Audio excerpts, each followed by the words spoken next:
Star Station Wonderwall. Written by L.A. McGarvey, produced by Trouble Twins Publishing. This audiobook has been produced using AI voice technology. Chapter 1. The body bag made a soft scraping sound against the metal floor as I dragged it down the corridor. Another day, another corpse. My back muscles protested, but I'd gotten used to the strain these past weeks. Nobody left to help with the heavy lifting after all. "Good morning, Dr. Borek," I said to the shapeless form inside the black bag. "Beautiful day for a cremation, wouldn't you say?" My voice bounced off the metal walls of Wonderwall's pristine corridors, the echo chasing itself down empty hallways.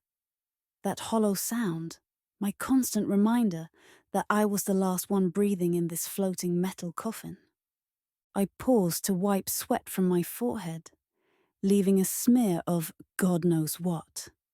The station's environmental systems were still functioning perfectly, maintaining a precise 22 degrees Celsius. But hauling dead weight was hard work. I'd lost count of how many trips I'd made to the incinerator. 20? 30? They were starting to blur together. The overhead lights flickered, a momentary flutter that sent shadows dancing across the walls. Just another glitch in a station designed for a crew of hundreds, now operated by one. "Almost there, Doc," I grunted, heaving the bag around the final corner. "Sorry about the bumpy ride." The incinerator room greeted me with its familiar wall of heat, a stark contrast to the cool corridors. The acrid smell of burned hair and flesh lingered despite the air filtration system working overtime. I'd stopped gagging weeks ago. Amazing what you can get used to when you have no choice. I punched the access code into the panel with practiced efficiency, watching as the heavy metal door slid open with a hydraulic hiss. The incinerator's orange glow bathed the room in apocalyptic light. "Final stop, Doc." I unzipped the bag, revealing Borek's face. His eyes were sunken, skin grey-blue, with dark purple veins branching across his temples like lightning. The telltale mark of the fade. 3 days ago, he'd been sick, but alive, desperately trying to synthesize a cure. Now he was just another victim of the disease he'd fought to understand. My fingers lingered briefly on the zipper. Borek had been kind to me, always remembered my birthday, brought me coffee when I worked late shifts. "Should have been me," I whispered, throat tight. "Why did you die and I lived? What cosmic joke is this?" The incinerator hummed, impatient for its meal. With a deep breath, I heaved Borek's body onto the metal tray and pushed it forward. The machinery whirred, pulling him into its fiery belly. A bright flash, the smell of burning intensified for a moment, then nothing but ash. One more colleague reduced to dust. My last colleague. Dr. Borek had been the only other person left on the station aside from me. I peeled off my latex gloves, tossing them into the biohazard bin. They landed with a soft pat atop a mountain of their discarded brethren. The bin was full, and I tossed that into the incinerator too. My reflection caught in the polished metal panel beside the incinerator controls. Hollow cheeks, dark circles under bloodshot eyes, unwashed hair pulled back in a messy ponytail. I barely recognized myself. "Eva Holloway, last woman standing," I muttered, pressing my palm against the cool metal surface, leaving a smudged handprint. "Lucky me." The station's PA system crackled suddenly, making me jump. For a wild moment, irrational hope surged. Someone else was alive. But it was just another system malfunction. random electrical impulses firing through neglected technology, like nerve endings twitching in a corpse. And I'd seen enough of that these past few weeks to know. My boots squeaked against the floor as I trudged back toward the crew quarters. Each step echoed in the silence, a rhythm that only highlighted how alone I was. The corridor stretched before me, antiseptic white and steel grey, splashed occasionally with dried brown stains I try not to look at too closely. The smell hit me before I rounded the corner. That sweet, sour stench of decay that no amount of air purification could fully eliminate. 3 more bodies waited in the medical bay, ready for tomorrow's grim procession. "Busy day tomorrow," I said to no one. My voice sounded strange, even to my own ears, raspy from disuse yet desperately chatty. Talking to myself had become a habit, a way to fill the crushing silence. Back in my quarters, I peeled off my contaminated jumpsuit, stuffing it into the sanitizer unit. The shower's hot water pounded against my skin, but I couldn't scrub away the feeling or the stench of death that clung to me. I stayed under the spray until my skin turned pink and raw, steam fogging the plasticless door. It's not like I had to share the hot water with anyone anymore. Finally, clean but not cleansed, I pulled on fresh clothes and slumped onto my bed. My gaze drifted to the holographic display on my nightstand, a captured moment from better days. Archer and me, laughing, his arm slung casually around my shoulders. His dark eyes crinkled at the corners, that crooked smile that always made my stomach flip. "Where are you, Archer?" I whispered, fingers hovering over his face in the image. "Did you find help? Are you coming back?" 7 weeks since he'd left with the others on the emergency shuttle, gone to look for help from the nearest outpost. 7 weeks of silence. The fade had moved so quickly after they departed, a few cases exploding into dozens overnight. By the time anyone realized I was immune, nearly everyone else was gone or dying. Dr. Borek had been working on trying to create a cure or vaccine from my blood, but he died before he got anywhere. I flicked off the hologram, unable to bear Archer's frozen smile anymore.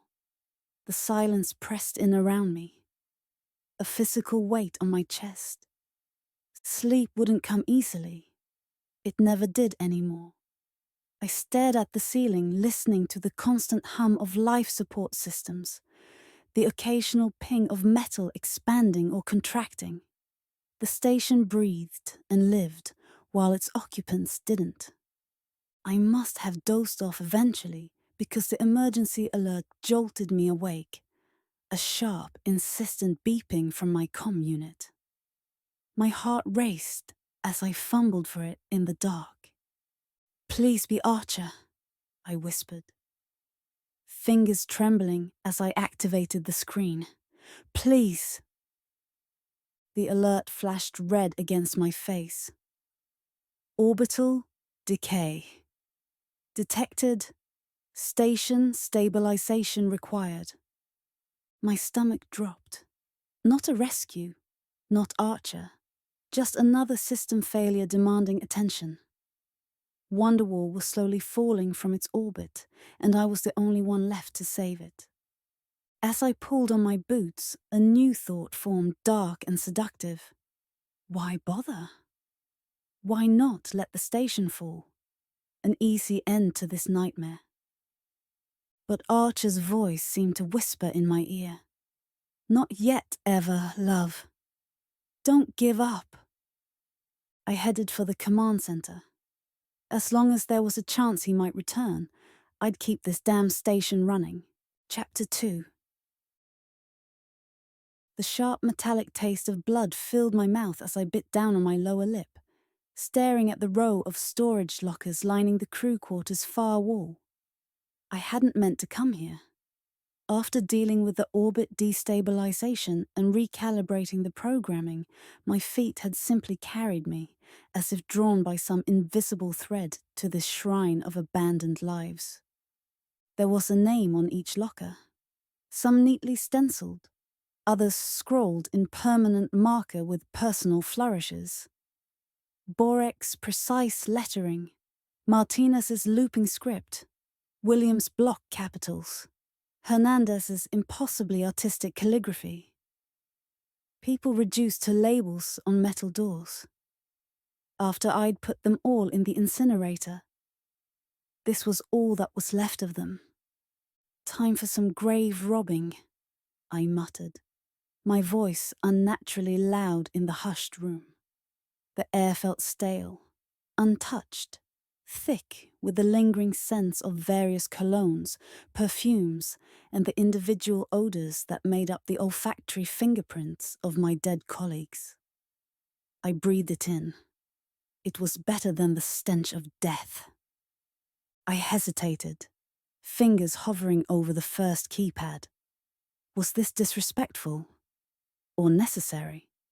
The dead didn't need their belongings anymore, but going through their personal effects felt like the final violation of their privacy. Sorry about this, I whispered, punching in the override code. Carl's locker swung open with a protesting creak. The hinges needed oil. Another maintenance task for the ever-growing list that would never be completed. I was just one woman after all. And there were more important things to worry about than squeaky hinges on a crew locker. Inside was a jumble of crumpled uniform jackets, dog-eared paper books, half-empty snack packages that would never go stale thanks to preservation technology. My fingers brushed against something silky. I pulled it out, unfurling a pair of garishly coloured boxer shorts decorated with cartoon planets, each sporting an improbable smiley face. Saturn looks pleased with itself, I said, holding them up to the light. A startled laugh escaped my throat, rusty and strange. Well, Carl, your secret's safe with me. Though I'll never understand why the serious astrophysicist had underwear that belonged in a children's cartoon. Wondering why he'd kept them in his tool locker rather than his quarters, I placed the boxes back, suddenly overcome with a memory. Carl explaining gravitational constants over breakfast, gesturing emphatically with his spoon, sending droplets of yogurt flying. Had he been wearing these ridiculous boxes beneath his pristine uniform? The thought made me smile, then immediately ache with grief. Moving methodically, I worked my way down the row. Martinez had kept photos, dozens of them. A dark-eyed woman with 3 children, all bearing his same crooked smile. Williams had old-fashioned paperback romance novels. Borek, technical manuals, and a small wooden puzzle box I couldn't figure out how to open. Something rattled inside when I shook it. I set it back, a puzzle for another day. Each locker held stories. Lives interrupted, futures cancelled. My fingers froze mid-air when I reached the locker at the end. Unlike the others, this name wasn't written neatly or officially. It was a careless scrawl, almost graffiti-like. The A elongated and dramatic. Archer. My heart hammered against my ribs like something trying to escape. I'd avoided this one deliberately, saving it for last. Or maybe hoping I'd run out of courage before reaching it. This is stupid, I muttered, wiping suddenly sweaty palms against my thighs. He's just another colleague. The lie tasted bitter on my tongue. Archer had been more. Much more. Not officially. We'd been professional on duty, careful, but in the quiet moments between shifts, in the whispered conversations across midnight cups of synthetic coffee, in the lingering touches that could be explained away as accidental. Clandestine late-night cabin visits that everyone on board knew about, but politely never mentioned. My fingers trembled as I punched in his code, his birthday, because Archer had been sentimental despite his tough exterior. 0-4-1-7. The lock disengaged with a soft click that seemed to echo in the silence. I held my breath as the door swung open, half expecting his scent to waft out. That distinctive combination of pine-scented, non-standard issue soap, machine oil from his tinkering, and something uniquely him that I could never identify but would recognize anywhere. Instead, there was only staleness. Unlike the others, Archer's locker was meticulously organized, uniforms hung pressed and aligned, books arranged by height, a small metal case containing tool for electronics repair, a notebook with a blue cover, filled with his precise, spiky handwriting.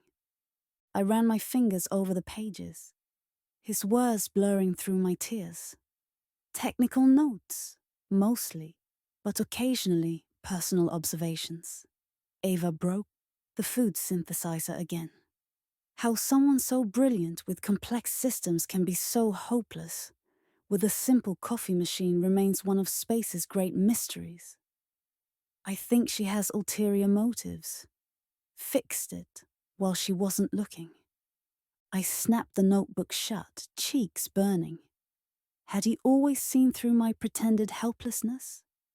Those times I'd accidentally broken equipment just so he'd come fix it. Just to have those few minutes watching his capable hands at work while he told me about his day. Just so I could spend time with him? Something caught my eye at the back of the locker. An object tossed carelessly atop technical manuals, not like Archer at all. I reached in, fingers closing around cold plastic with jagged edges. As I pulled it out, my breath caught sharply. A transmission device. But not just any transmitter. It was a specialized long-range emergency communicator, like the one Archer had taken with him on the shuttle. The one I knew would allow him to stay in contact, no matter how far they had to travel. The casing was broken, wires protruding like colorful veins from a mechanical wound. A spiderweb of fractures spanned across its display screen. It looked like it had been crushed, then hastily tossed in the locker to look at later. How? I whispered, turning it over in my hands. How did this get here?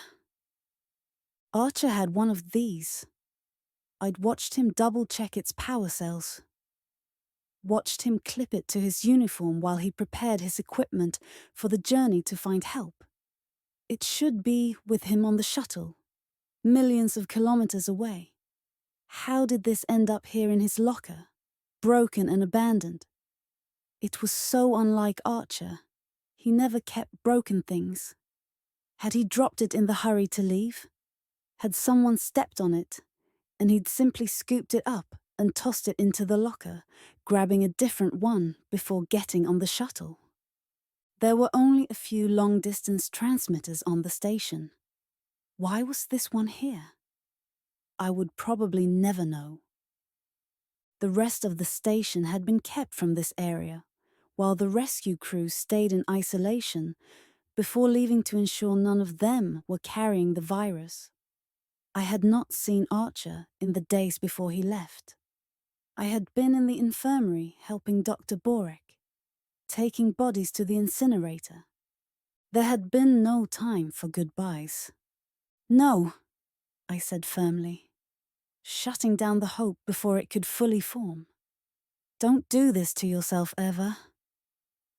I knew it was stupid, but my thoughts went there anyway. What if there was a message?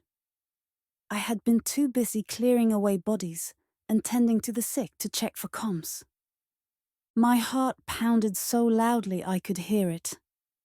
My blood surged in my ears as I carefully held the damaged device to my chest and practically ran to my workshop. The workshop was my domain, a cluttered maze of tools, spare parts, and half-completed projects, interrupted by the fade. I swept an arm across my workbench, sending everything clattering to the floor. The harsh overhead lights flickered as I connected power to the magnification lamp, bathing the broken transmitter in stark white illumination that revealed every crack and dent. "Talk to me," I muttered, carefully disassembling the outer casing. "Tell me where he is." My fingers moved with desperate precision, connecting frayed wires, bypassing damaged circuits, improvising with the limited parts I had available. Hours passed unnoticed. My back screamed in protest from hunching over the delicate work. My eyes burned from strain, but I couldn't stop. Not until I found out what secrets this transmitter might hold. A memory surfaced. Archer standing behind me in this very workshop, his chin resting lightly on my shoulder as I repaired navigation equipment. "You have surgeon's hands," he'd said, his breath warm against my ear. "Too good for this junkyard of a station." "Flattery won't get your request bumped up the priority list," I'd replied, but leaned back slightly into his solid warmth. "Won't it, though?" His laugh had vibrated through both our bodies. Back then, I'd pretended to be annoyed. Now I would give anything to feel that laugh again. A soft click beneath my fingers yanked me back to the present. Something had connected. The transmitter's display flickered weakly. Once, twice, then glowed a faint blue. Static hissed from its speaker, a sound like distant ocean waves. "Come on," I pleaded, adjusting settings with trembling fingers. "Come on, Archer, talk to me." The static wavered, patterns shifting in the electronic snow. I held my breath, afraid the slightest movement might break the tenuous connection. Then, through the white noise, a voice, distant, broken, but unmistakably his. "Eva!" Archer's voice crackled, each syllable fighting through interference. Trouble. Lost contact. No one. Here. Please. Stay safe." The words dissolved back into static, fragments of meaning like islands in an ocean of noise. I frantically adjusted controls, trying to clarify the signal. My heart racing so fast I felt lightheaded. "Archer!" I shouted at the device, as if volume could bridge the vast distances of space. "Archer, I'm here." What happened? Where are you? But there was nothing more. The blue light flickered once, twice, then died, leaving me alone with the hollow hiss of empty static. "No, no, no!" I slammed my palm against the table, pain shooting up my arm. "Come back!" Desperation drove me to disassemble the device once more, searching for any other recoverable data. My fingers moved frantically, connecting, disconnecting, trying different configurations. Hours blurred into each other as I fought against the impossible. Finally, as artificial dawnlight filtered through the workshop's airlock viewport, I slumped back in defeat. The transmitter lay in pieces before me, having yielded all it could. Those few fragmented words, teasing in their incompleteness. Trouble. No. One. Here. Lost contact. Please. Stay safe. What did it mean? What kind of trouble? What was he talking about? Had there been no one at the next station? Had the redoubt been taken by the Fade too? Lost contact with whom? Wonderwall? Earth? And the most agonizing question, was Archer still alive? Logic whispered cruel probabilities. If he'd survived, why hadn't he returned? If he could send messages, why only this broken fragment? Where was he now? Archer's voice had been real. Recent or recorded, it didn't matter. He had been alive after leaving the station. I gathered the pieces of the transmitter, carefully placing them in a storage container. Leaving my workshop, I went to the command center and the station's primary communication console, activating systems that had been dormant since the outbreak had begun its rampage, and everyone but the shuttle crew had been quarantined. Hernandez, our comms officer, had been one of the first to succumb, and we'd had bigger problems than monitoring communication. There were no incoming messages. There was an automated message warning any vessels in this sector that we were in quarantine with an alien virus the exploration team had accidentally brought back from the system's planet. My fingers hovered over the broadcast controls. What would I even say? The vastness of space made any transmission a cosmic bottle thrown into an infinite ocean. But I had to try. I pressed the transmit button, hearing the soft beep that indicated an open channel. "This is Eva Holloway, on Star Station Wonderwall," I began, my voice steadier and more professional than I felt.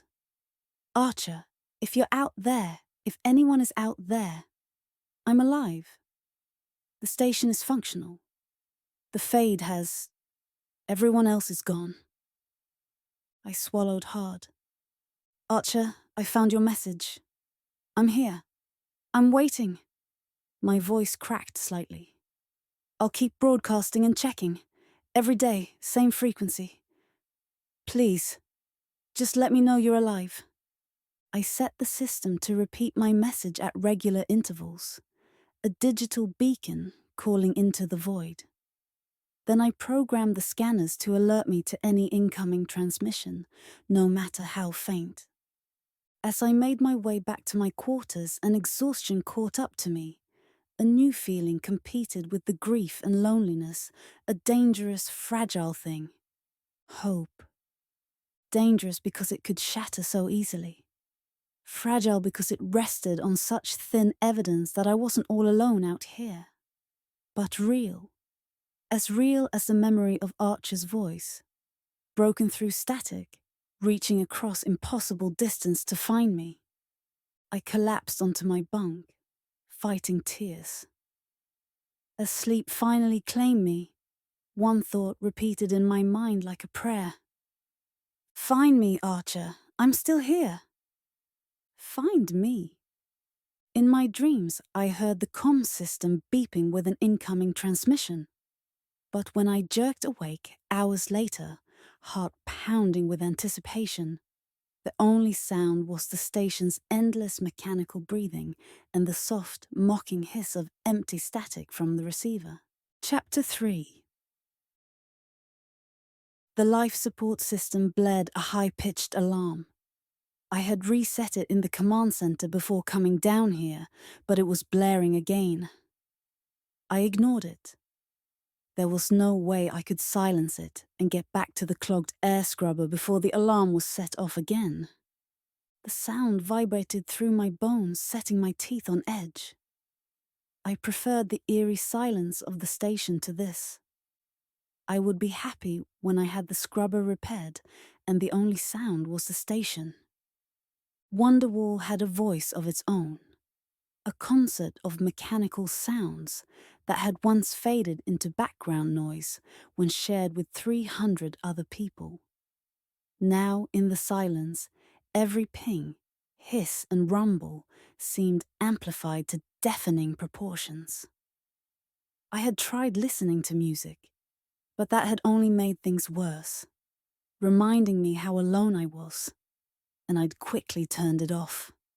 "Come on, you stubborn piece of garbage," I grunted, putting my weight into the final turn. The wrench slipped off the corroded bolt, sending my knuckles crashing into the jagged metal panel. Pain exploded across my hand as skin tore and blood welled. Son of a... I bit down on the rest of the curse, sucking air through clenched teeth. Blood dripped onto the pristine white floor, obscenely bright against the sterile surface. Damn it, Archer, this is your fault. You always handled these stupid repairs. My voice bounced back from the metal walls of the maintenance shaft, hollow and distorted. No one answered. No one would ever answer again. I wrapped my bleeding knuckles in a strip torn from my shirt, the makeshift bandage already soaking through with crimson. The coppery scent of blood mingled with the ever-present smell of ozone and recycled air. The life support unit gave another worrying shudder.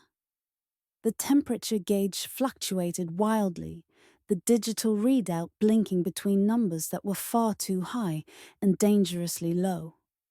If this system failed completely, I'd have maybe 6 days before the carbon dioxide levels reached toxic thresholds. Another few days after that, and I'd suffocate. Not today, I muttered, retrieving the fallen wrench. I refused to die because of shoddy maintenance. I needed to change the scrubbers. Today, if only to shut the alarm off. As I worked, I remembered Archer's hands, steady, capable, slightly calloused as they deftly repaired similar systems. The memory was so vivid, I could almost smell the faint scent of pine that always clung to him, incongruous in a sterile space station. "See, Eva?" he'd say, eyes sparkling with that mischievous light that made my stomach flip. "Nothing's really broken if you're stubborn enough."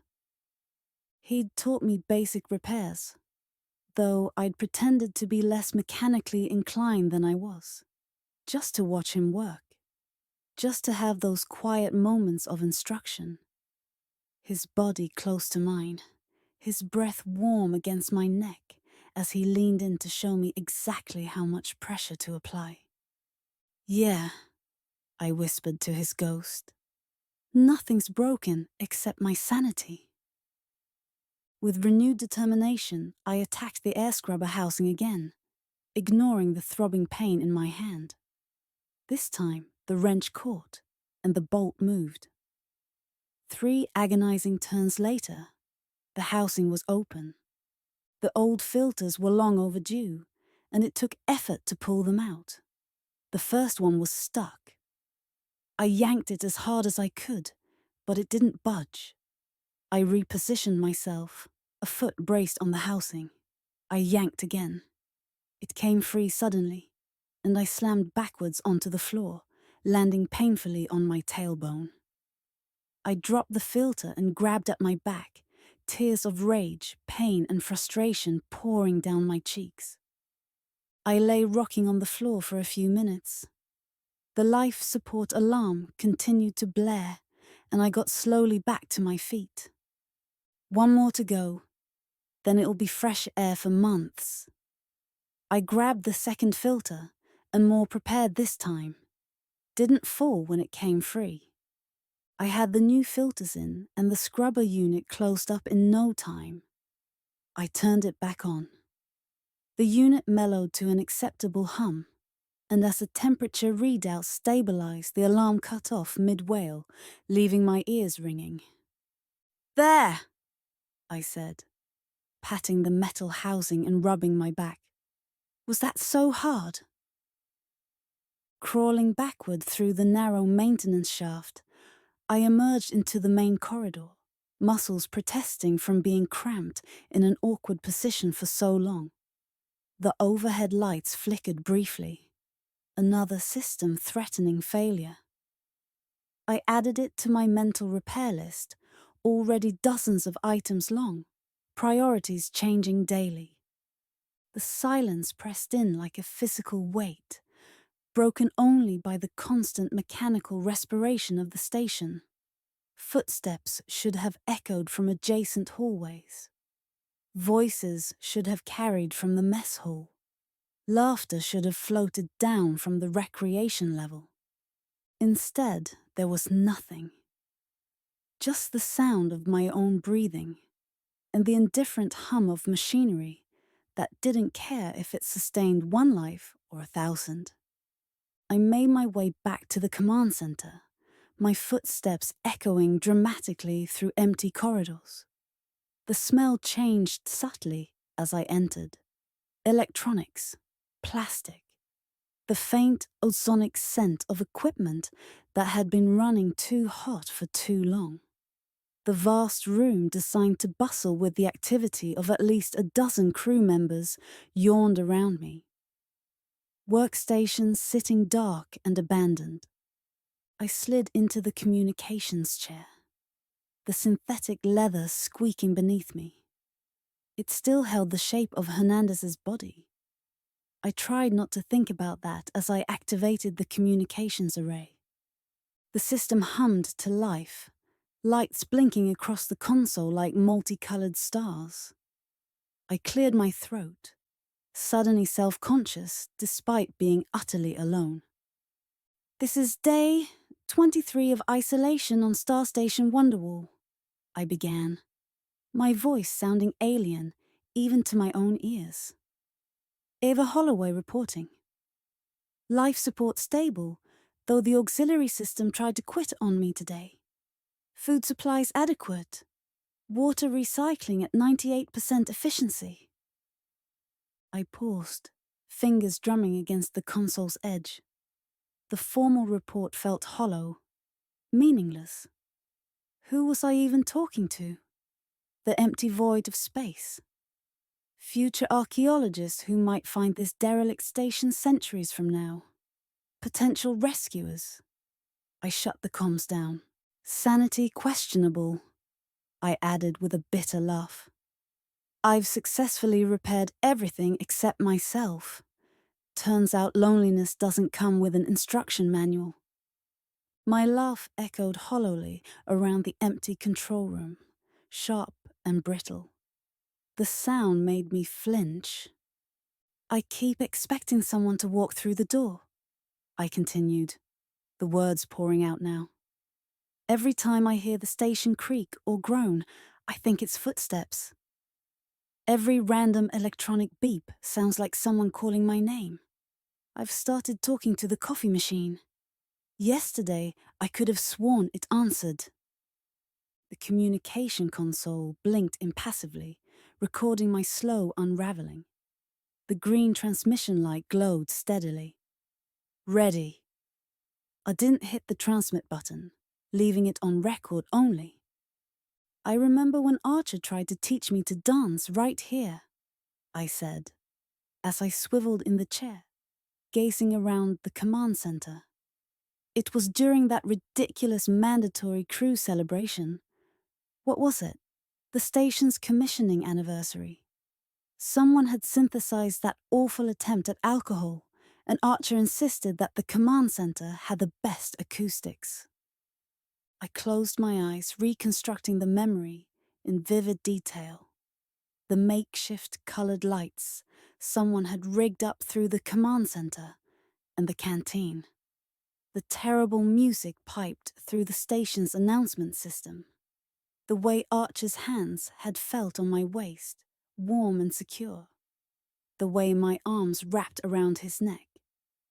I stepped on his feet at least a dozen times, I continued, a smile tugging at my lips, despite the ache in my chest. He just laughed, spun me around and said bruised toes were worth it if it meant holding me close. I opened my eyes, the empty room jarring after the fullness of the memory. "Bruised hearts, though," I whispered. "Those are harder to deal with."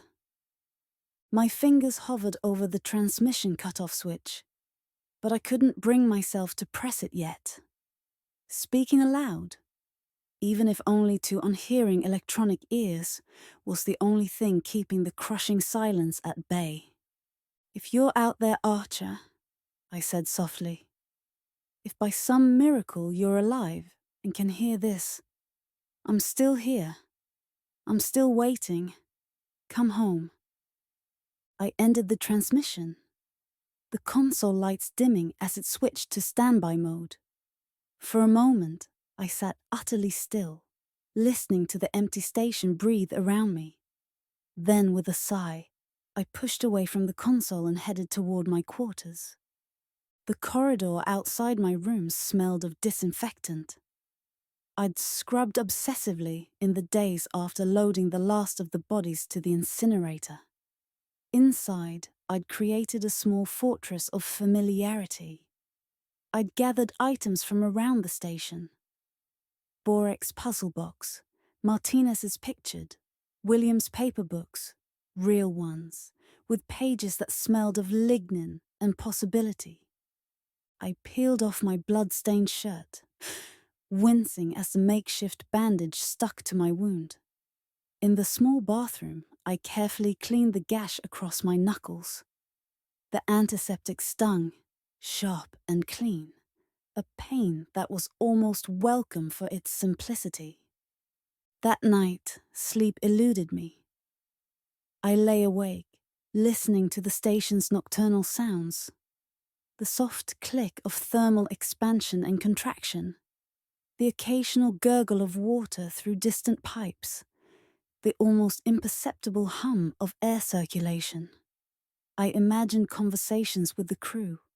With Archer, their voices so clear in my mind that I sometimes turned, expecting to find someone beside me. "Tell me about Earth again," I whispered to Archer's phantom. "Tell me about those mountains you grew up near."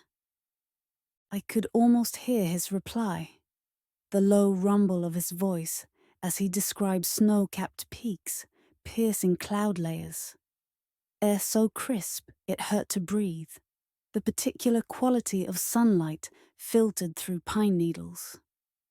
"I'll take you there someday.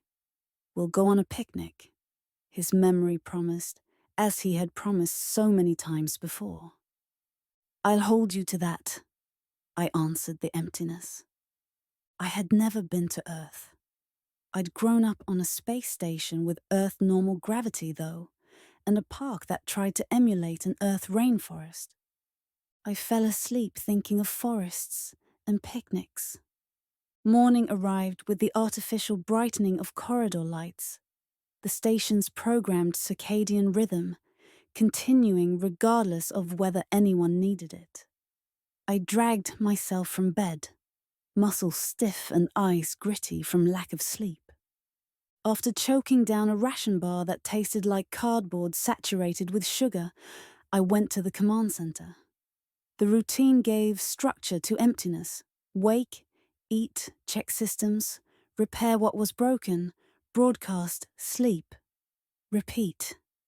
The communications console welcomed me with its familiar electronic purr as I activated it once more. "Day 24, I began. Still here. Still waiting. I detailed the system checks I'd performed, the repairs still needed, the inventory of supplies that would last one person decades. The mundane recitation of facts anchored me, prevented me from sliding into the abyss of despair that constantly hovered at the edges of my consciousness. "The primary oxygen recycler is showing signs of stress," I reported. "I'll need to swap out the catalytic converter today." "It's your fault, Archer," I added, a note of accusation creeping into my voice. "You were supposed to do that maintenance run before you left. It was on your schedule. I found your checklist, you know. All those unchecked boxes. Very irresponsible of you." I knew I sounded unhinged, chastising an absent man who was almost certainly dead, but I couldn't stop. "You promised you'd be back in 2 weeks, I continued, anger suddenly flaring. "It's been almost 3 months. You're very, very late. And I'm stuck here fixing things you should be fixing. So wherever you are, I hope you're feeling appropriately guilty. I hope you come back and do your job. My voice cracked on the last word. I swallowed hard, fighting back the hot pressure of tears. Just come back, I whispered. Please. Only static answered me, that endless electronic hiss that had become my torment and my companion.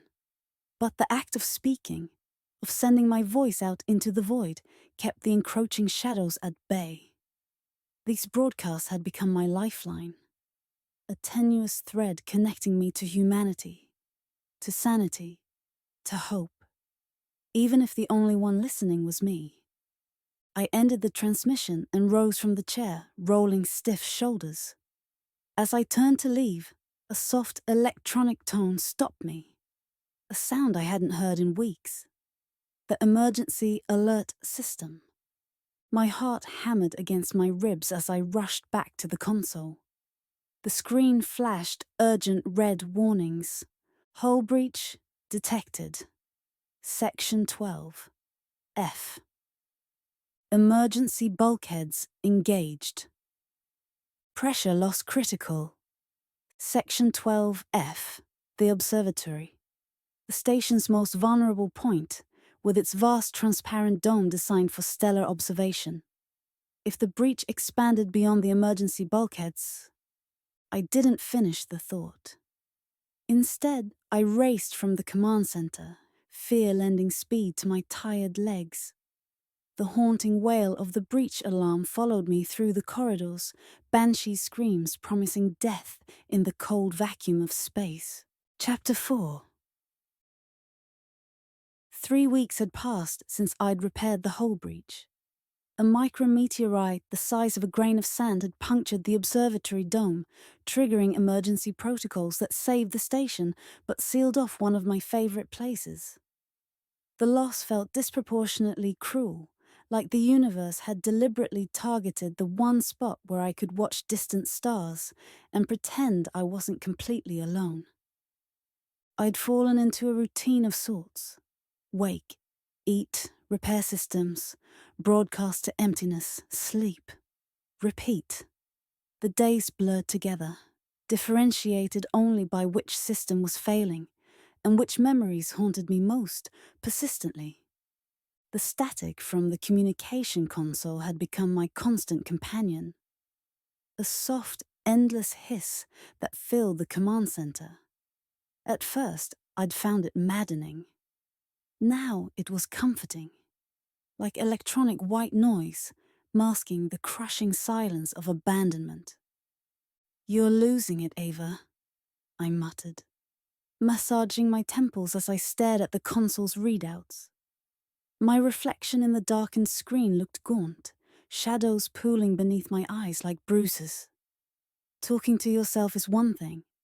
Finding comfort in mindless static is something else. I'd started hearing things in that static, patterns where there were none. Sometimes I swore I could make out Archer's laugh, musical and warm. Other times, a soft sigh that matched the rhythm of his breathing when he'd fallen asleep beside me. Once, I thought I heard my name, whispered with the particular inflection only he used, stretching the middle vowel just slightly. Eva. Auditory pareidolia, I told my reflection clinically. The brain's attempt to create meaningful patterns from random noise. Not a sign of actual insanity. Yet. But today, the static sounded different. I froze, coffee mug halfway to my lips, as the quality of the sound shifted subtly. The random noise gained texture, ebbing and flowing like waves rather than the constant, unchanging hiss I'd grown accustomed to. Setting down the mug with a sharp click against the console, I reached for the frequency modulator. The static wavered, breaking apart into fragments that almost resembled syllables. My breath caught as I fine-tuned the reception, heart hammering against my ribs so violently I could feel each percussion in my throat. Then, cutting through the electronic soup, a voice. Eva, Wonderwall, hear me. Archer. The mug slipped from my fingers, shattering against the floor. Hot coffee splashed my ankles, but I barely noticed the sting. Archer! My voice emerged as a strangled cry. I lunged for the transmitter, fingers clumsy with desperation. Archer, I'm here! I'm here! Talk to me. I frantically adjusted controls, trying to strengthen the signal, to clear away the persistent static that threatened to swallow his voice. Please, I whispered, then shouted, Archer! But the voice had already dissolved back into indistinct noise, leaving me trembling, ears straining for any fragment that might remain. For several minutes, I sat frozen, afraid that even breathing too loudly might obscure some faint reply. When none came, I forced myself to think logically, pushing aside the emotional tsunami that threatened to overwhelm me. Diagnostic, I commanded the system, voice steadier than I felt. Trace signal origin. The computer hummed, running calculations. A three-dimensional model of the station appeared on the screen, rotating slowly. After a moment, a pulsing red dot appeared on its exterior, one of the primary communication arrays on the station's upper hull. External array 7? I frowned, studying the readout. If Archer were transmitting from somewhere in space, the signal wouldn't be tied to a specific array. It would come through whichever receiver was currently aligned with the transmission source. Extrapolate signal origin before it reached Wonderwall. I ordered diagnostics. The three-dimensional model showed a red line stretching into the depths of space. I frowned. Was Station Redoubt the origin of the signal? Wonderwall, like all stations, rotated to help create gravitational pull. The constellations didn't look right for the signal to have come from the direction Archer's shuttle was supposed to be traveling. The model flashed, shrank to a zoomed-out image, and a green line now streaked away, to the dot that was Redoubt and beyond where it fell away. I frowned again. The Wonderwall was long-range transmission capable. We should have been picking up transmissions from Earth on the subspace quantum frequency. Now that I thought about it, I didn't remember seeing any incoming messages from anyone. I had only been searching for signals from the shuttle. I chastised myself. I should have been monitoring all transmissions. I scrubbed my hands across my face to clear my mind, and considered the possibilities of why Wonderwall would not be receiving any messages, each more unlikely than the last, before landing on one that made my heart stutter. The array itself was malfunctioning. Had anything even been transmitting? Had anyone been getting my messages? I ran a diagnostics check and nothing flagged as abnormal. I ran the check again with the same result. All systems green. But the lack of messages said something was seriously wrong, which meant the array needed repair. Immediately. And the only way to fix it was to go outside. You're crazy, Eva, I muttered, already heading for the EVA prep chamber where the spacesuits were stored. Absolutely mad. The EVA chamber smelled of rubber, metal, and the faint antiseptic odor of the cleaning solution used to sterilize suit interiors between uses. I pulled the closest suit from its storage rack. Hernandez's, judging by the patch sewn onto the sleeve. My own was still damaged, and in the repair dock from a previous station repair mission where I had been hit by a micrometeorite. It had punctured my suit, ruined the control panel and taken out the life support system. I had been lucky Archer, Martinez and Anderson had been there. There was no one left alive on Wonderwall who could fix it now, and no spare parts were on the way. "Sorry for borrowing your clothes, Hernandez," I said, stepping into the bulky lower half. "I promise not to ruin them." The suit felt heavier than it should as I sealed each connection and checked each gauge with methodical precision.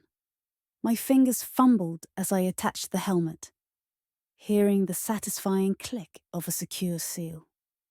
"Life support functional," the suit's computerized voice announced in my ear. "Oxygen at 99%. Radio check." "Check," I replied automatically. The walk to the airlock seemed both interminable and far too quick. Each step brought me closer to the most dangerous environment humans could survive, briefly, without specialized equipment. Hard vacuum. Temperatures that fluctuated between scorching heat in direct sunlight and cold approaching absolute zero in shadow. Radiation? Micrometeorites? Safety cable detachment? Death in 100 efficient forms.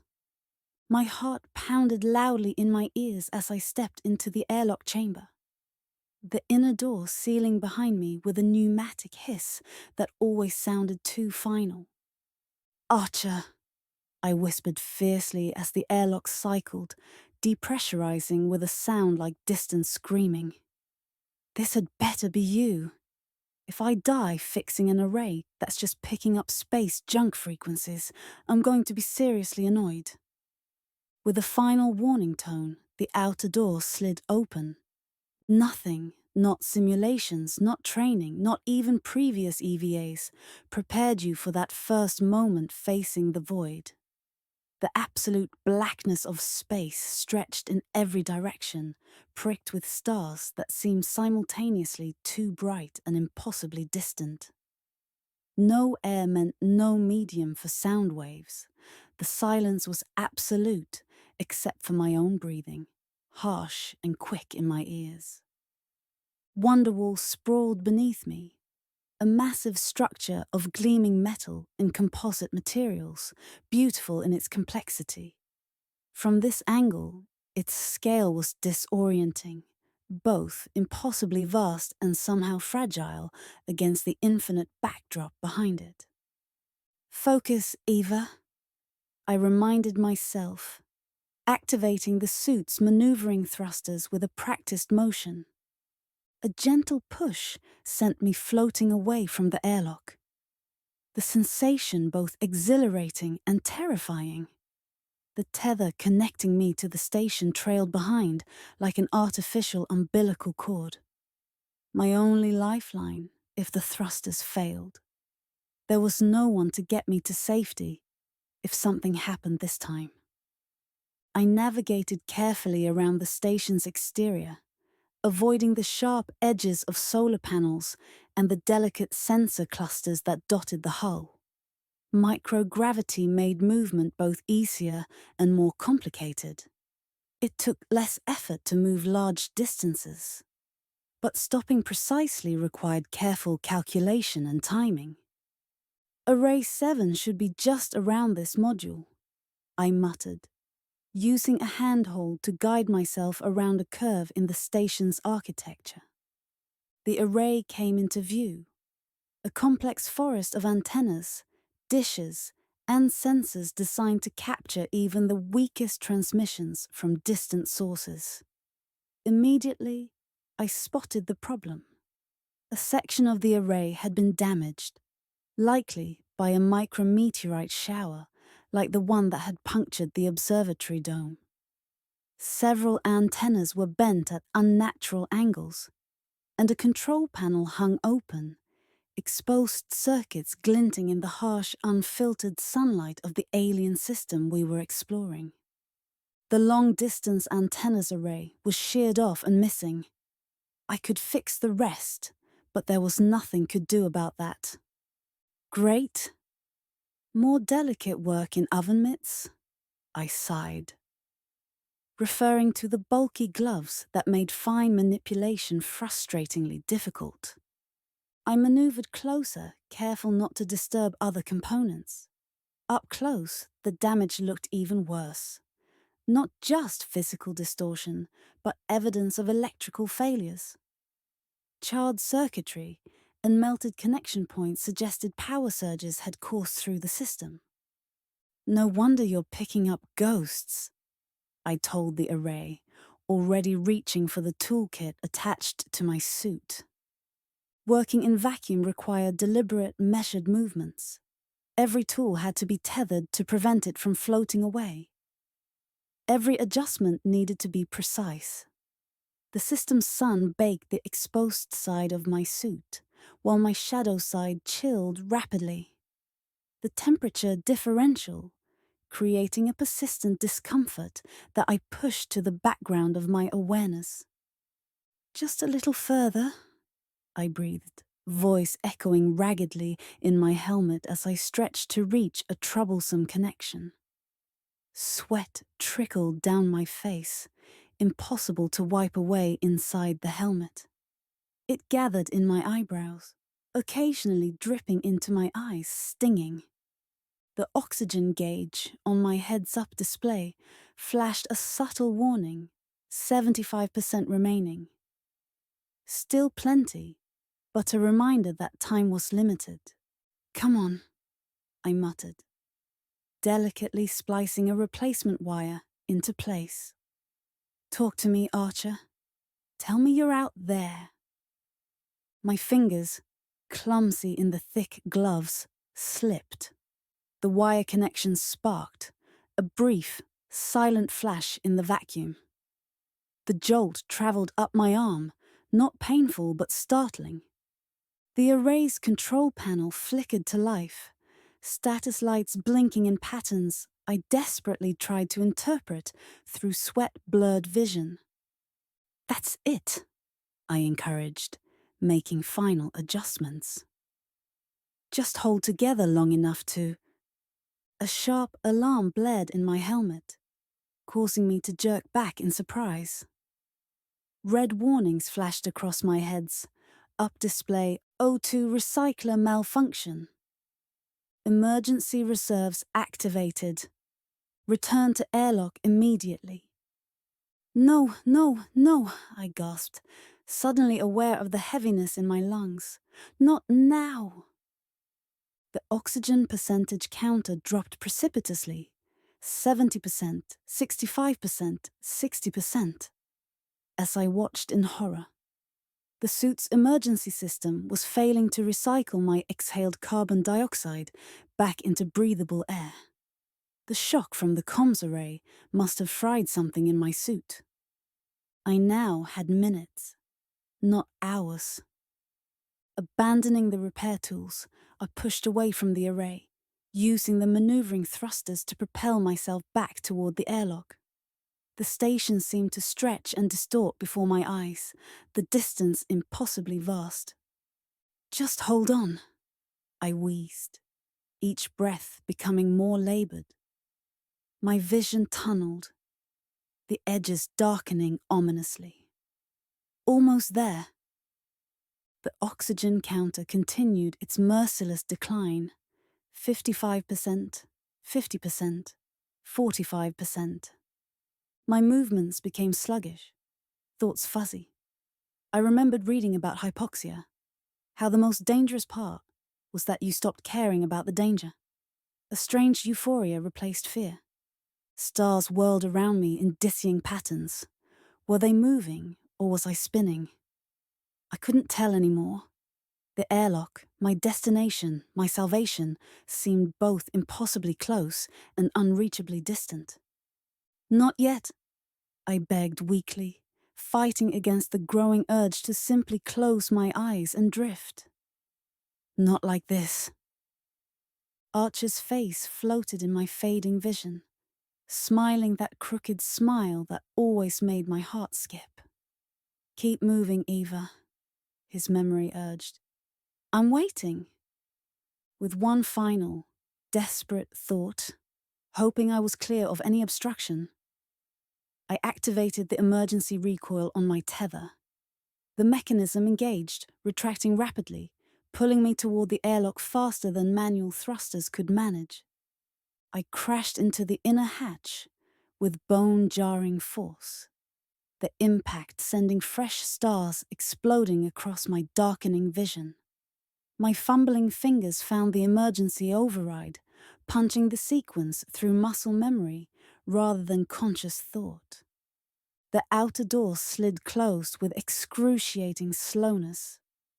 I collapsed to the floor as the door sealed behind me. The oxygen percentage counter blinked an angry red 25% as the chamber repressurized with what felt like deliberate, malicious delay. Finally, the inner door opened. Atmosphere rushed in with a roar that sounded like salvation.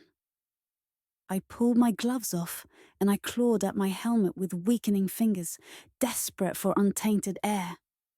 The seal released with a soft hiss. I ripped the helmet off, gulping in huge, desperate breaths that made my chest burn and my head spin.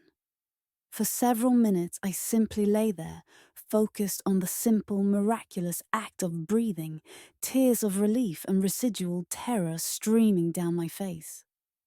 When I calmed down, I dragged myself to my feet, abandoning the suit where it lay. My legs wobbled traitorously beneath me as I staggered back to the command center, driven by a desperate need to check the communication console. The array repairs had been incomplete, but perhaps enough to clarify the transmission.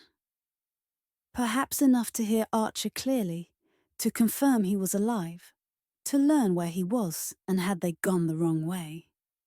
Hope buoyed my leaden limbs, pushing away the lingering effects of oxygen deprivation. I fell more than sat in the communications chair, fingers frantically dancing across controls, pulling up the signal from the repaired array. Come on, I whispered, voice raw. Please. The console hummed, processing my commands. Static filled the speakers, but cleaner now, with less interference. My heart raced as I adjusted the frequency, searching for that voice that had triggered my desperate EVA. Then, cutting through the white noise, there it was. Eva, Wonderwall. Hear me. Archer. My breath caught, hope soaring. Until the message continued, identical to what I'd heard before, and then repeated, and repeated again. Eva, Wonderwall. Hear me. Archer. Eva, Wonderwall. Hear me. Archer. Eva, Wonderwall. Hear me. Archer. A loop. An automated transmission repeating endlessly. My desperate repair of the array had only made the playback clearer, revealing the mechanical nature of the repetition. Not a live transmission from Archer, trying to contact me. Just an electronic ghost. An echo bouncing between damaged systems. No, I whispered, the single syllable containing universes of grief. I slammed my fist against the console's edge, physical pain a welcome distraction from the crushing weight of disappointment. A laugh bubbled up from my chest, bitter, broken, bordering on hysteria. You knew better, I told myself harshly. You knew he wasn't coming back. He isn't coming back. No one is coming. I sank to the floor, back against the console, as despair washed over me in suffocating waves. I'd nearly died for nothing more than a technological hiccup. I'd let hope override logic, emotion trump reason, and the universe had rewarded my foolishness with its cruelest joke yet. The static continued above me. the loop playing over and over like a taunting reminder of my isolation. Archer's voice, fragments of his voice, repeating words that offered no comfort, no answers, no real connection. Eva, Wonderwall, hear me, Archer. I pressed my hands over my ears, but the words had already burrowed too deep, nestled in my heart where they could inflict maximum damage. For the first time since the outbreak, since finding myself the station's sole survivor of the fade, I surrendered completely to grief. Sobs tore from my throat, raw and animal. I curled into myself on the cold floor, shaking with the force of emotion I'd kept carefully contained for weeks. I cried for the dead, for Archer, for myself, for hopes extinguished and futures stolen. I cried until my throat was raw and my eyes swollen, until exhaustion replaced anguish and numbness followed pain. The static continued its meaningless whisper, indifferent to my breakdown. In the background, Eva, Wonderwall, hear me, Archer, played like a macabre soundtrack to my misery. Eventually, the storm passed, leaving me hollow, but somehow clearer. I pulled myself up, legs unsteady, and silenced the loop with a decisive tap on the console. The sudden absence of that false hope felt like both loss and liberation. As I turned to leave, to drag my depleted body to my quarters for whatever rest I could find, my gaze caught on the emergency supplies cabinet in the corner of the command center. Inside, beside the first aid kits and emergency rations, sat a small portion of the station's pharmaceuticals, and the key to a different kind of escape. I stared at the cabinet for a long moment, temptation whispering seductively. Beyond it, I could see the entrance to the recreation deck, where I knew the officers kept their private stock of alcohol, real alcohol, not the synthetic stuff from the food processors. The infirmary held more drugs I knew, and the promise of relief. I shuddered. I left the command center and went back to my quarters to wash my pain and bitter disappointment away in a scalding hot shower. Chapter 5. Loneliness has weight, not the poetic, metaphorical kind, real physical mass that pressed against my chest, making each breath a conscious effort. I'd never understood that until now, when the vastness of Wonderwall closed in around me, paradoxically empty and suffocating at once. I slumped against the wall of the command center for the 5th day in a row, staring at the console that had given me that cruel gift. Archer's voice, trapped in an endless loop, the same fragmented words playing over and over, a digital ghost haunting the station alongside me. Eva, Wonderwall, hear me, Archer. My fingers hovered over the play back button again, trembling. One more time, just to hear his voice. No, I whispered, pulling my hand back. That's enough. The constant mechanical hum of the station suddenly seemed unbearable. A mindless, ceaseless drone, emphasizing that machinery lived while people died. The recycled air tasted stale, metallic, dead. Even the sterile light seemed to mock me, harsh and unforgiving. Screw it, I muttered, pushing myself up from the floor. My legs felt disconnected, like they belonged to someone else entirely.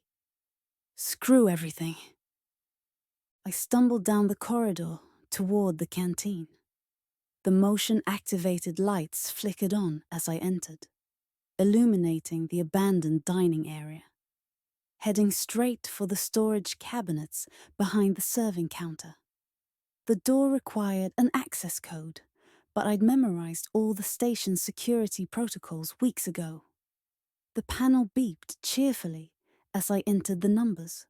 the sound inappropriately bright in the dead space. "Jackpot," I whispered as the cabinet doors swung open. The station's unofficial bar stash sat before me. Bottles of contraband alcohol that had cost crew members small fortunes to smuggle aboard. Borex rice wine, Martinez's tequila, Williams bourbon. The liquor cabinet had been Wonderwall's worst-kept secret, tacitly ignored by command as long as no one overindulged. No one to enforce those rules now. I was the one in charge. My hands closed around the bourbon first, a visceral response to the memory of Williams sharing a sip with me after a brutal shift. The glass was cool and smooth against my palm, the amber liquid catching the light as I tilted it.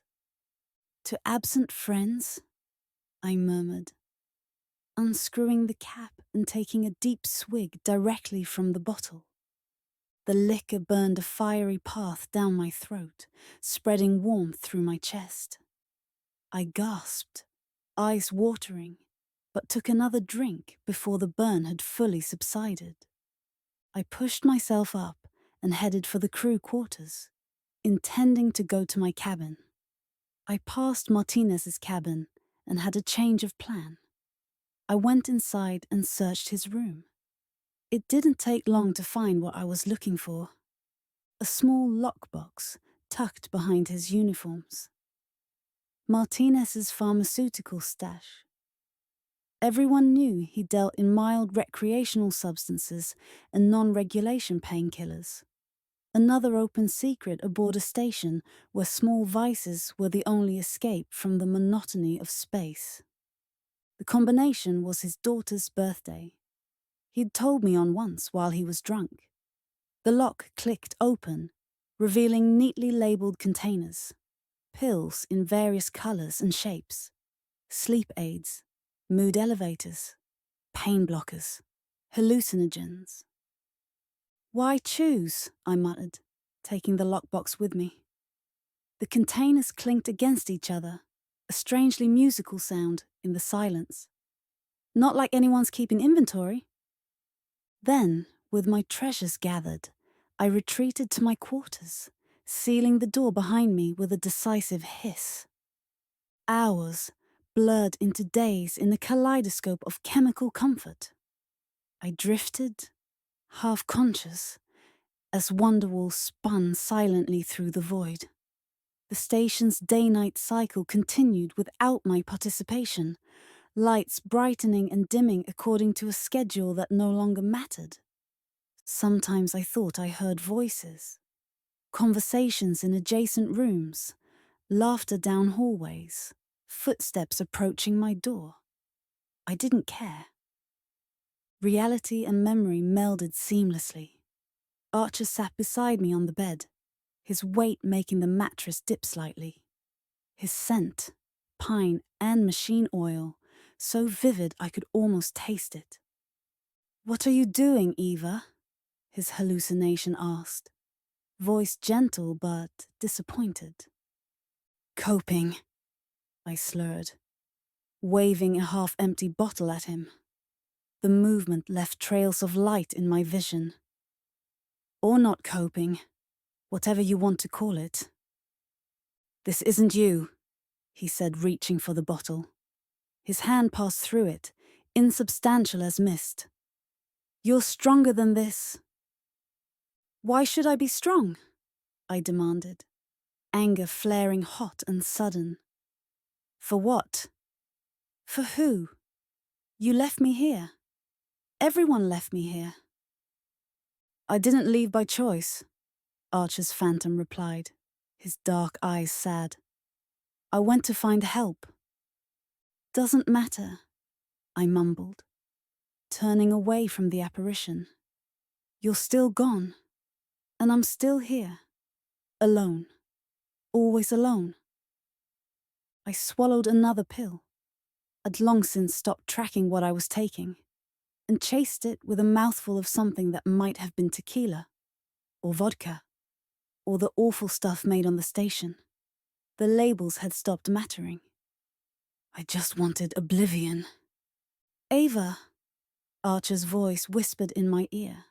Warm breath that shouldn't exist tickling my skin. Don't give up. Why not? I asked bitterly, clutching an empty bottle to my chest like a child's comfort object. You're not here. Nobody is. I'm talking to a ghost created by my drugged-out brain. That's a new low, even for me. Later, much later, the crash came without warning. One moment I was floating in chemical bliss. The next I was violently, agonizingly present. My body rebelled against days of abuse. Stomach cramping, head pounding, skin alternating between fiery hot and icy cold. I retched miserably into the toilet, the sour stench of vomit filling my quarters. When the worst passed, I dragged myself from the toilet, forcing myself to stand, legs weak and trembling. The face in the mirror was a stranger's, hollow-cheeked, eyes bloodshot and sunken, hair matted and greasy. My skin had a greyish tinge that reminded me too much of the fade's victims. Pathetic, I whispered harshly, voice raw from stomach acid. Is this how you want to die? Drugged out of your mind, covered in your own filth? This isn't how Archer would want you to end. His name cleared something in my mind, a small space of clarity in the chemical fog. Archer's stubborn optimism had been infectious. His belief in humanity's potential unwavering despite the cynicism working in deep space often bred. The universe doesn't care if we exist, he had told me once, as we'd floated in the observatory, stars wheeling silently beyond the transparent dome. But we should care. We are the universe experiencing itself. Without us, who's left to appreciate the view? I splashed cold water on my face, the shock helping to ground me in reality. The trembling in my limbs wouldn't stop, but my mind was clearing, painfully emerging from its self-induced hibernation. If Archer couldn't be here, then I would have to be strong enough for both of us. I stripped off clothes, stiff with days of sweat and worse, stepping under the shower's hot spray. The water stung my sensitized skin, but I welcomed the pain, clean, honest, purifying. I scrubbed until my skin was raw and pink, washing away the physical evidence of my surrender. Dressed in fresh clothes, I began systematically cleaning my quarters. I gathered empty bottles, discarded pill containers, wrappers, and soiled linens. Each item represented a moment of weakness, a step toward oblivion. I stuffed them all into a waste disposal bag, tying it firmly shut. Standing in the center of my now clean quarters, I took a deep, shuddering breath. I took my trash to the incinerator. I could have just shoved it into the waste chute, but I needed to see it burn.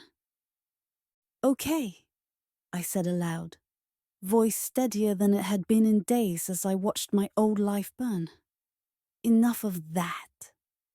My legs were weak and shaky as I made my way to the command center. I had to stop and rest several times.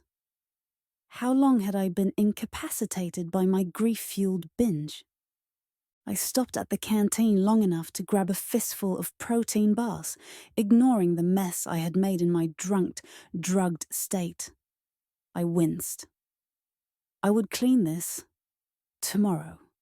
Today I had other things to occupy my time. The familiar hum of equipment greeted me as I entered the command center, screens glowing with the constant monitoring of Wonderwall's systems.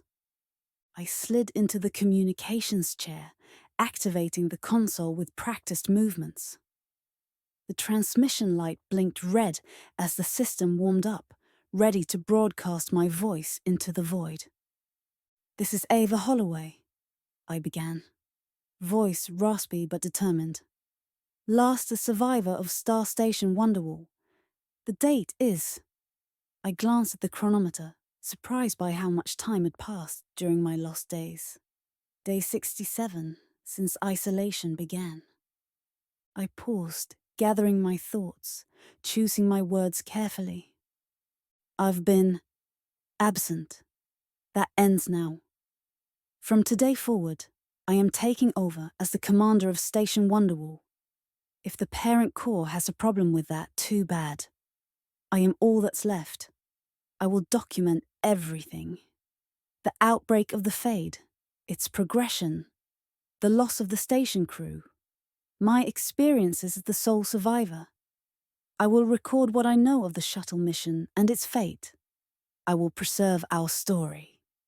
My fingers moved across the console, setting up automatic backups, programming redundancies to ensure the records would survive, even if I did not. This record is for whoever finds Wonderwall in the future, whether that's a rescue mission next month or archaeologists 1,000 years from now. We existed. We mattered. Our lives and deaths should be remembered. I leaned closer to the microphone, voice strengthening with each word. This is Eva Holloway, and this is our story. The days that followed took on new purpose. I established a rigorous schedule, system maintenance in the mornings, detailed documentation in the afternoons, personal reflections in the evenings. I recorded technical specifications of the station, medical observations about the Fade's progression, how the Fade had been brought aboard by the exploration team, personal histories of the crew members from what I knew and could find in their files. I sent Dr. Borek's research into the void, hoping it would reach someone, somewhere and be useful. I couldn't bear the thought that the Fade may have wiped out the rest of human civilization. It was possible. Several ships had docked with us before we knew we were infected. And, as was customary, the crew of the Wonderwall had interacted with the crews of the ships.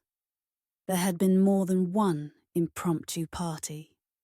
The Fade could be out there, beyond our station. I spoke of Archer often, describing his intelligence, his humour, his unwavering optimism. I detailed the shuttle mission, the 7 days of sporadic communication before silence fell.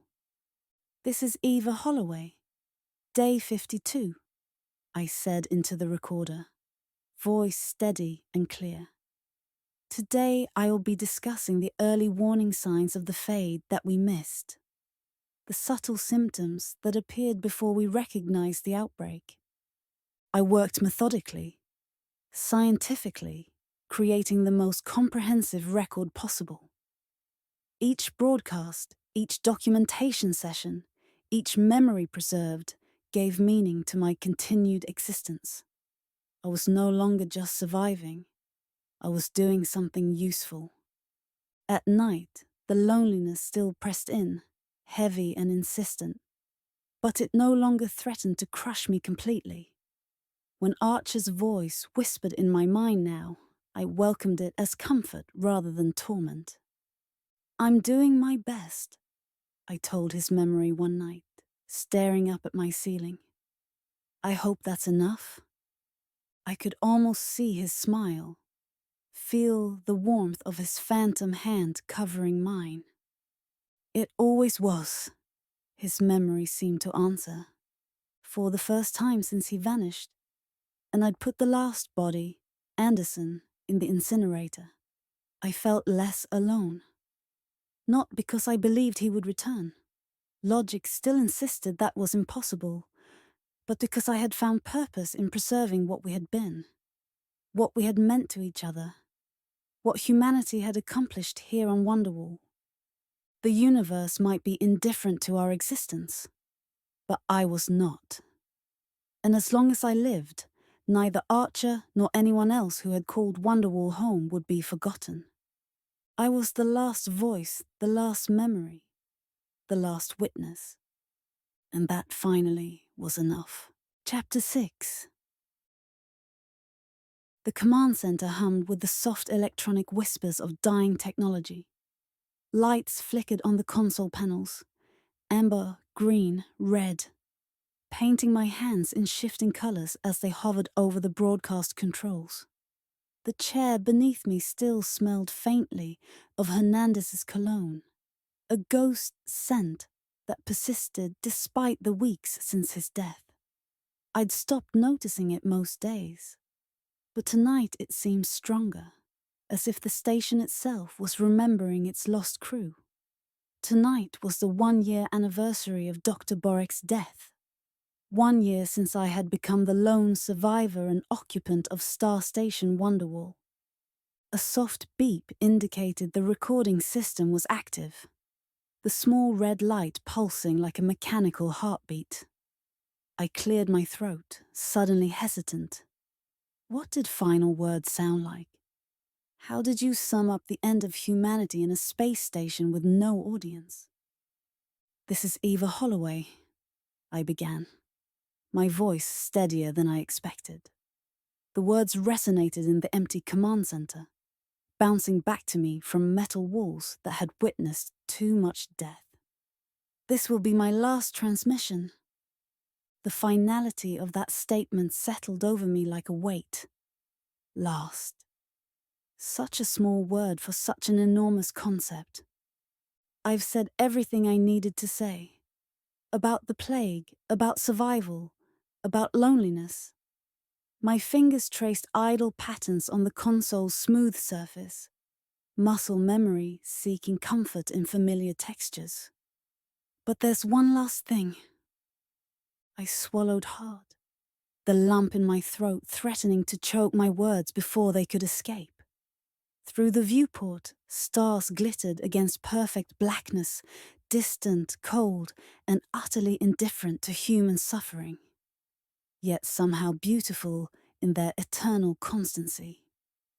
"Archer," I continued, his name catching slightly as it left my lips. The memories flooded back. His laugh, the way his eyes crinkled at the corners when he smiled, how his hand felt against the small of my back when we danced in this very room. "You were my supernova?" I whispered, using the nickname I'd never had the courage to say to his face.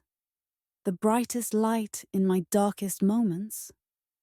A tear slipped down my cheek, landing with a nearly inaudible plip on the console. I watched it spread, a tiny translucent pool reflecting the blinking lights. "Without you, I might have lost myself completely. When everyone else was gone, your memory kept me going. Every repair I made, I heard your voice guiding my hands. Every morning I forced myself to wake up. It was because I could imagine your disappointment if I didn't." My voice wavered, but I pushed on. "Wherever you are, whether you're drifting in endless sleep among the stars or somehow, impossibly, still alive, know that you gave me strength. You gave me purpose." The recycled air in the command center felt suddenly too thick to breathe into lungs that ached with unspoken words and unshed tears. I looked down at my hands, pale and thin, the cuts and calluses from countless repairs mapping a history of survival across my skin. If anyone hears this, today, tomorrow, a century, millennia from now, remember us. Remember Star Station Wonderwall. My voice grew stronger, fueled by the sudden fierce desire to ensure we weren't forgotten. Remember that we were here, that we lived and loved and fought to our last breaths, that humanity reached for the stars and, for a little while at least, touched them. I reached out and pressed the transmission button, sending my words racing outward at the speed of light, a message in a bottle cast into the infinite cosmic ocean. Whether anyone would ever find it seemed irrelevant now. The act of speaking itself had been the point all along. The console beeped softly as the transmission ended, the sound oddly final. I sat motionless, watching the message indicator switch from recording to transmitting to complete. A cycle finished, a story told. "Goodbye, Archer," I whispered to the empty room. Words meant for no recording. "And thank you." Rising from the chair, I moved to the viewport, pressing my forehead against the cool, transparent material. The metallic tang of the air filtration system mingled with the faint scent of electrical components running hot. Beneath it all, the ever-present smell of death that no amount of scrubbing had entirely eliminated from the station. Stars sprawled before me, a tapestry of light against perfect darkness. I'd once found that blackness terrifying. The vast emptiness between stars seemed to embody every primal human fear of the dark. Now, with my final words spoken, the void seemed almost welcoming.